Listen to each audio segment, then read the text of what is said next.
এখন যে স্কলারগুলোকে আমি কাফের বলেছি, গালি দিয়েছি, আপনার কষ্ট লাগলো, তারা আল্লাহর কাছে ক্ষমা চাইতে তাদের বাধাটা কোথায়?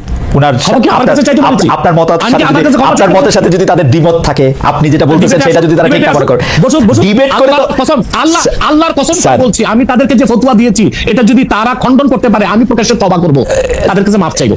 না স্যার, ডিবেট করে কোনো কিছু প্রমাণ করা যায় না, কারণ ডিবেট তো সাবজেক্ট না, ডিবেট তো subject to Tafsir, subject to interpretation.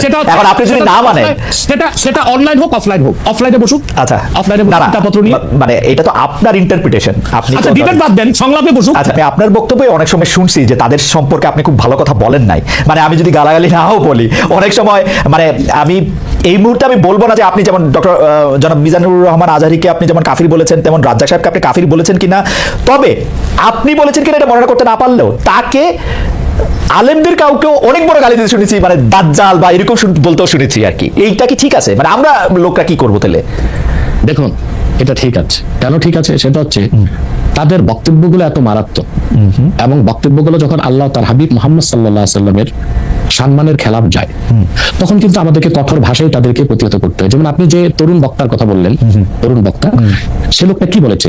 সে আল্লাহর হাবিব নূর নবীজি মুহাম্মদ মুস্তাফা সাল্লাল্লাহু আলাইহি সাল্লামের আরশচুম্বী সম্মানের খেলাফ, আল্লাহ তাআলার সম্মানের খেলাফ বক্তব্য দিয়েছে, হালাল শব্দ ব্যবহার করছে। এটা কি হয়? সে বলেছে আম্মা জান খাদিজা ভার্জিন ছিলেন না, আমার মাকে যদি কেউ বলে ভার্জিন ছিল না আমি মেনে নিব। সে বলেছে যে এরপর, কিন্তু স্যার আপনার কাছে কি মনে হয় না উনি তাকে আসলে অসম্মান করার জন্য একটা ফ্যাক্ট সামনে আনছে? না না না, এটা আপনাদের মৌলিক বিশ্বাসের মধ্যে একটা বড় ঘাপলা। আমার সাথে আপনার কথা বলার যে শব্দচয়ন, সেটা কখনো আল্লাহ তার হাবিব সাল্লাল্লাহু আলাইহি ওয়াসাল্লামের শানে ওই শব্দচয়ন ব্যবহার হতে পারে না। ইসলামী আইনশাস্ত্র স্পষ্ট এসেছে যে দেখুন, আমি আপনাকে একটা হাদিস শোনাচ্ছি, একটা হাদিসে কুদসি, আল্লাহ তাআলা তার হাবিব, আপনি একটু আপনার জন্য উপকার হবে, জনগণের জন্য উপকার হবে, একটা দলিলই যথেষ্ট। খন্দক যুদ্ধে আল্লাহর হাবিব সাল্লাল্লাহু আলাইহি ওয়াসাল্লামের আসর নামাজ কাজা হয়েছিল, আর উহুদ যুদ্ধে আল্লাহর হাবিব সাল্লাল্লাহু আলাইহি ওয়াসাল্লামের দাঁত শহীদ হয়েছিল। উহুদ যুদ্ধে আল্লাহ হাবিব সাল্লাল্লাহু আলাইহি ওয়াসাল্লামের দাঁত শহীদ হওয়ার পর আল্লাহ হাবিব সাল্লাল্লাহু আলাইহি ওয়াসাল্লাম কাফিরদেরকে বদদুয়া করেন নাই, কিন্তু খন্দক যুদ্ধে নামাজটা ছুটে যাওয়াতে এত কষ্ট পেয়েছেন আল্লাহর হাবিব, তিনি বদদুয়া করেছেন আল্লাহুম্মা ইমলা বুতুনাহুম ওয়া কুবুরহুম নারা, আল্লাহ কাফিরদের কবরগুলো আর সিনাগুলো জাহান্নামের আগুন দিয়ে ভরপুর করে দাও, তাদের কারণে আসর নামাজটা পড়তে পারলাম না। মাগরিবের পর আল্লাহর হাবিব সাল্লাল্লাহু আলাইহি ওয়াসাল্লাম আসর কাজা করে মাগরিব পড়েছেন।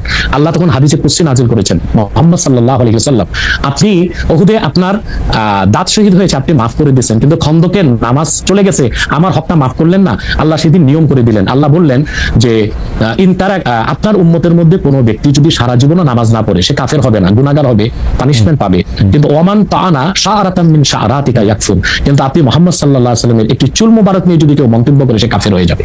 তার মানে হচ্ছে আমার আপনার ক্ষেত্রে যে শব্দচয়ন চলে, সেটা আল্লাহ তার হাবিব সাল্লাল্লাহু আলাইহি ওয়াসাল্লামের আরশচুম্বী সম্মান চলে না। এখন ইচ্ছাই হোক অনিচ্ছাই হোক ওইরকম শব্দ ব্যবহার যে করবে, ইসলামী আইন শাস্ত্র মতে সে কাফের বলে ঘোষিত হবে। ওকে, আমার কথা হচ্ছে একইভাবে আপনি মাওলানা রাজাক বিন ইউসুফকেও আপনি বলছেন যে তার কিছু শব্দচয়ন নিয়ে আপনার আপত্তি ছিল, সেটা একইভাবে সেটা বলছেন সে মাওলানা রাজাক বিন ইউসুফ সম্পর্কে। এবং তিনি দেখেন একটা কথা বলি, আব্দুর রাজ্জাক সাহেবকে গালি দাও, আপনি যত কষ্ট পেয়েছেন সে তত কষ্ট পায়নি, কারণ সে তার ভুলটা বুঝতে পেরেছে। আমি যে কোনো গালি শুনলেই কষ্ট পাই, যে কোনো গালি শুনলেই কষ্ট পাই। আপনি তার প্রমাণ হচ্ছে সৌদি এমবিসিতে আমাকে দাওয়াত করেছিল গত বছর, আমি কিন্তু আব্দুর রাজ্জাক সাহেবের ছেলেকে চিনতাম না, কিন্তু দৌড়িয়ে এসে আব্দুর রাজ্জাক সাহেবের ছেলে আমাকে আলিঙ্গন করেছে এবং বলেছে আমি আব্দুর রাজ্জাক সাহেবের ছেলে। তার মানে আমরা যদি কারো ভুল ধরি, কাউকে গালি দিই, কুফর ফতোয়া দিই, সেটা ব্যক্তি আক্রোশ থেকে না, এটা তারাও জানে, এবং আমরা চাই তারা তওবা করুক, সংশোধনে আসুক। এখন যে স্কলারগুলোকে আমি কাফের বলেছি, গালি দিয়েছি, আপনার কষ্ট লাগলো, তারা আল্লাহর কাছে ক্ষমা চাইতে তাদের বাধাটা কোথায়? আপনার মতের সাথে যদি তাদের দ্বিমত থাকে, আপনি যেটা বলতেছেন সেটা যদি তারা ঠিক না করে ডিবেট করে, আল্লাহর কসম বলছি, আমি তাদেরকে যে ফতোয়া দিয়েছি এটা যদি তারা খণ্ডন করতে পারে, আমি প্রকাশ্যে তওবা করব, তাদের কাছে মাফ চাইবো। না স্যার, ডিবেট করে কোনো কিছু প্রমাণ করা যায় না, কারণ ডিবেট তো সাবজেক্ট না, ডিবেট তো subject to Tafsir, subject to interpretation.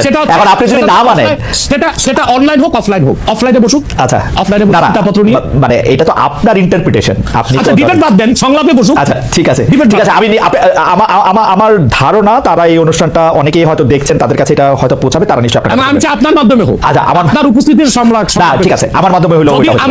আমি তাদের যাদেরকে কাফের ফতোয়া দিয়েছি, যেসব স্কলারদেরকে, তারা যদি তা প্রমাণ করতে, আমাকে খণ্ডন করতে না পারে, তারা প্রকাশ্যে তওবা করবে। আর যদি তারা আমার অভিজ্ঞতা শেষ করি।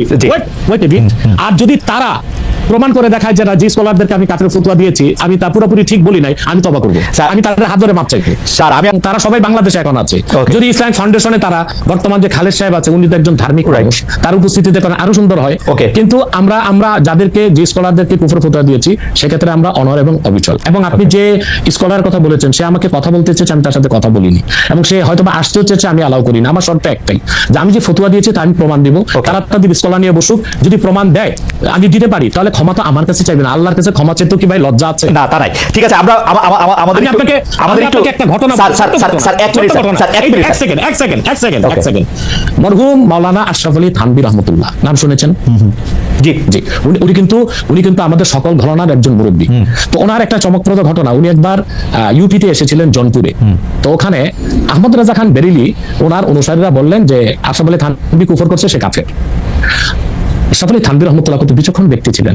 তখন আমার দাদা উপস্থিত ছিলেন সেখানে, ওনার বয়স তখন খুব কম। তিনি জনপুর সাহেব মসজিদের মিম্বরে দাঁড়িয়ে বললেন, তোমরা যারা বলতেছো আমি কাফের, তা আমি এখন কলেমা পড়ি। বলে পড়েন। তিনি কালেমা শাহাদাত কালেমা তাইবা পড়লেন। পড়ার পর বলে এখনো কি আমি কাফের? বলে না। তিনি তখন ওয়াজ শুরু করলেন। তিনি তার বক্তব্যে তখন আল্লাহর হাবিব নবীজি মুহাম্মদ সাল্লাল্লাহু আলাইহি সাল্লাম এবং আল্লাহ তাআলার এবং ইসলামের সম্মান তুলে ধরলেন। তখন উপস্থিত লোকজন বলল, আমরা বেহুদাই তাকে কাফের মনে করেছি, বিভ্রান্ত হয়েছে। আসলে কি জানেন, আল্লাহর কাছে ক্ষমা চাইতে, ক্ষমা চাওয়াটা বিনয়ের কাজ। আদম আলাইহিস সালাম অপরাধ করে আল্লাহর কাছে ক্ষমা চেয়ে আদম হয়ে গেছে পৃথিবীর মানুষের জন্য। ইবলিস অপরাধ করে এলেমের কর্মী দেখিয়ে ক্ষমা করে নাই, ইবলিস হয়ে গেছে আজাজিল। আমি 20 সেকেন্ড সময় চাই নিতেছি। Ashis, can we extend the program for couple of more minutes? Doctor Abbasi, আমাদের সময় শেষে আসে, আমরা একটু সময়টা আপনার থেকে একটু বেশি চাইতেছি। শুধু একটা ছোট প্রশ্ন, সেইটা নিশ্চয়ই আপনি আপনার সময় কখনো বলবেন, যে আরেকজন ব্যক্তিকে, আপনি এটা ঠিকই বলেছেন জোনপুরে পীর সাহেবের উদাহরণ দিয়ে, যে আমি যদ্দূর ইসলাম সম্পর্কে বুঝি, কেউ যখন নিজেকে বলে যে মানে কলেমা শাহাদাত এবং কলেমা তয়বা যে যতক্ষণ পর্যন্ত পড়বে বা মনে করবে ততক্ষণ পর্যন্ত আরেকজন ব্যক্তি কি তাকে কাফের বলতে পারে? আপনি তো ছোট করে একটু বলেন, আমি শুধু হ্যাঁ বা নার মধ্যে থেকেও শুনতে চাই, মানে পারে কিনা। মানে আমি দাবি করলাম আমি মুসলমান, আপনি আমাকে কইতে পারবেন কিনা যে আমি কাফের? এক্ষেত্রে আপনাকে সংক্ষেপে মুসলিমটা বলে দিচ্ছি। প্রথম হচ্ছে মুমিন। মুমিন হচ্ছে যে কালেমা শাহাদাতকে মনে বিশ্বাস করে মুখে স্বীকার করে। এখন সেই মুমিনকে আমরা মুসলিম বলবো কখন? হাদিসে শরীফে এসেছে, মান সাল্লা সালাতানা ওয়াস্তাকবারা কিবলাতানা ওয়া আকালা যাবিহাতানা ফাযালিকাল মুসলিম। কোন ব্যক্তি ঈমান আনার পর যদি আমাদের সালাতকে আদায় করে, আমাদের কিবলা কাবাকে মানে, আমাদের জবাইকৃত পশুর গোশতটা, সে লোকটি মুসলিম। কতক্ষণ মুসলিম? হাত্তা লাম ইয়াসদুর মিনহু কুফরুন কাওলান আও ফিলান আও তাকরিরা, যতক্ষণ তার মৌখিক বা হাতে বা কাজে কুফর প্রকাশ না পাবে। যদি কোনো ব্যক্তির দ্বারা কালেমা পড়ার পর কুফর প্রকাশ পায়, ওই রকম ব্যক্তিকে শরীয়তের ভাষায় বলা হয় কাফের। এবং সে যদি মুসলিম দাবি করে তাকে বলা হয় জিন্দিক। জিন্দিকের শাস্তি শরীয়তে মৃত্যুদণ্ড। পক্ষান্তরে আমার মনে হয় এত বড় উত্তর আপনি দিতে পারবেন, তাহলে আপনি বলতে চাইছেন যে শেষ করি। আর কোন ব্যক্তি যদি মুখে কালেমা পড়ে কিন্তু অন্তরে তার ঈমান নাই, সে কাফের, কিন্তু কুফরটা প্রকাশ করে নাই, তাকে আমরা মুনাফিক বলি। ওকে, কিন্তু আপনি মনের খবর আপনি কেমনে বুঝবেন? সেজন্য তো মুনাফিক বলবো, কিন্তু কুফর যখন প্রকাশ পাবে তখন তো বুঝিয়ে নিলাম তার মনে কুফর আছে। আচ্ছা, আপনি একজন ইসলামী স্কলার, বিভিন্নভাবে আপনি হচ্ছেন এই বিষয়ে আপনার যে মতামত, সেই মতামত দেওয়ার জন্য অনেকে বলে থাকেন সবচেয়ে যোগ্যদের একজন। সেজন্য আপনার কাছ থেকে আমরা এটা শুনতে চেয়েছি। আপনি যখন আরেকজন ইসলামিক ক্লেরিক, আমরা নাম বলতে পারি ডক্টর মিজানুর রহমান আজহারি, তাকে নিয়েও বলেন যে তিনি কাফের, তাকে আসলে দেশ ছেড়ে চলে যেতে হবে, তখন আমরা একটু কনফিউজ হয়ে যাই। বলছি জি, আপনি যে স্কলারদের কথা বলছেন আদৌ কি তারা স্কলার কিনা এবং জনগণের আস্থা আছে কিনা সেটা একটা দেখার বিষয়। তাহলে তো আমি বলবো আমার মত ঠিক কিনা তা যদি অন্য স্কলাররা দ্বিমত পোষণ করে, আপনার টেবিলে তাদেরকে ডাকুন, আমার সাথে ডিবেটে আসুন। আমাকে ইসলাম এই অধিকার দিয়েছে। আপনি যার কথা বলেছেন সে কি বলেছিল আপনি দেখেছেন তার বক্তব্যগুলো? আমি দেখেছি। শোনেন কথা শোনেন। জি, তাকে বলুন, সে তো আমার ছাত্র, তাকে জিজ্ঞেস করুন।